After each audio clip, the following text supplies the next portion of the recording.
vote can decide the fate of 7 individuals, including the mayor and deputy mayor, or chairperson and vice chairperson.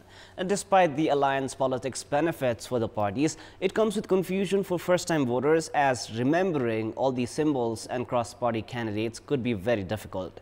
Good morning, I am Prarambha Dahal. Let's begin with the main stories. The ruling coalition charged of forgetting past promises as the country embarks into the election year. Public apathy against political parties growing all the time.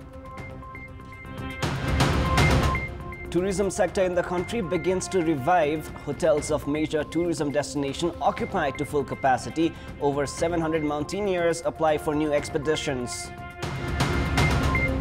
Russia offers Mariupol defense a surrender window. Moscow announces ban on UK Prime Minister Boris Johnson, among others, from entering Russia in retaliation.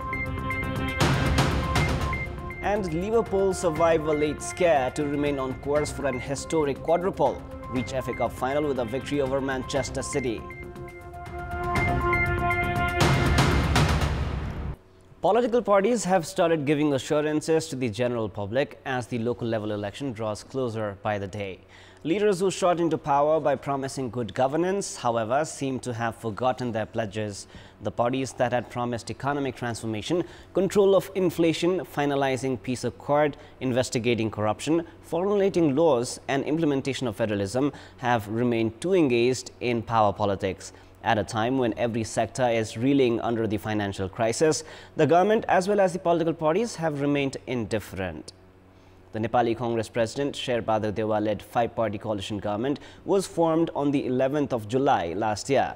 Around a month later, on the 8th of August, the ruling coalition government unveiled its common minimum program.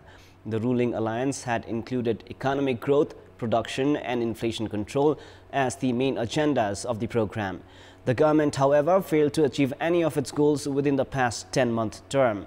The country instead is currently reeling under economic crisis. The failure to mobilize budget allocated for development has left programs for economic growth and production stranded. The joint government had also prioritized good governance and taken action against individuals mired in corruption charges.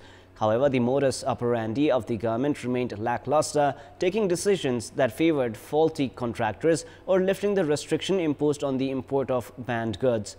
The government's trend of having expenses outside the budget has also been highly criticized. The coalition government was also found wanting in terms of formulation of laws, as the government was unable to settle the outstanding bills at the parliament.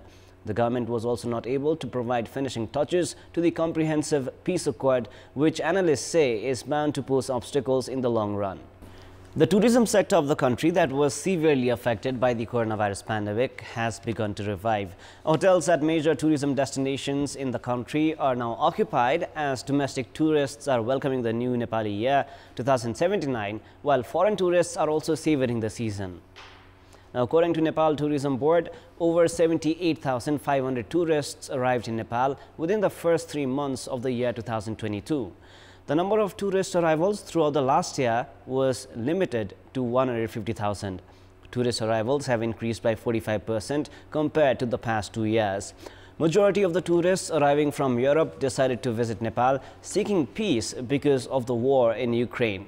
The Tourism Board informed that 738 mountaineers from 70 different countries had submitted applications seeking permit for mountaineering. This indicates that the tourism sector is gradually getting back on course. The Tourism Board has been organizing promotional programs to attract tourists of the SAARC nations. Private sectors have also been organizing various campaigns in neighboring India. With the decline in foreign exchange reserve, the government has urged Nepal's ambassadors in various countries to initiate tourism promotion. Government officials have also informed officials of diplomatic missions in Nepal that the tourism sector in the country is sound. Hotel occupancy has increased by over 50% with the increase in tourist arrivals. Likewise, airline companies have also increased the regular number of flights. Around 30 flights are being operated on a daily basis with the rise in number of foreign tourists in the Khumbu region. The government has a target of raising the contribution from the tourism sector in the gross domestic product from 3% to 10%. It is now time for our segment Public Pulse, where you text us with your opinion. Public Pulse.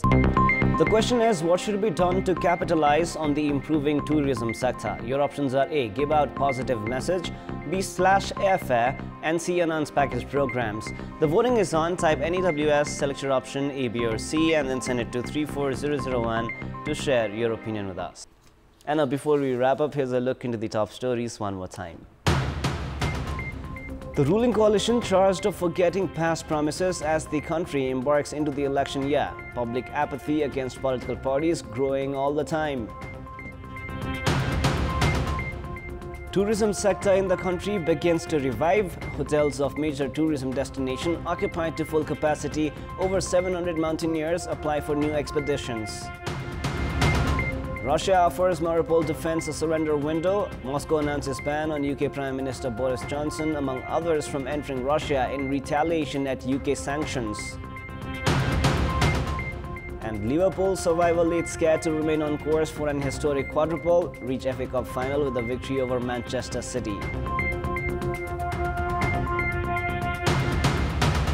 So that is all for the moment. Our next English bulletin is at 11 a.m. Thank you for staying with us. Have a beautiful day ahead.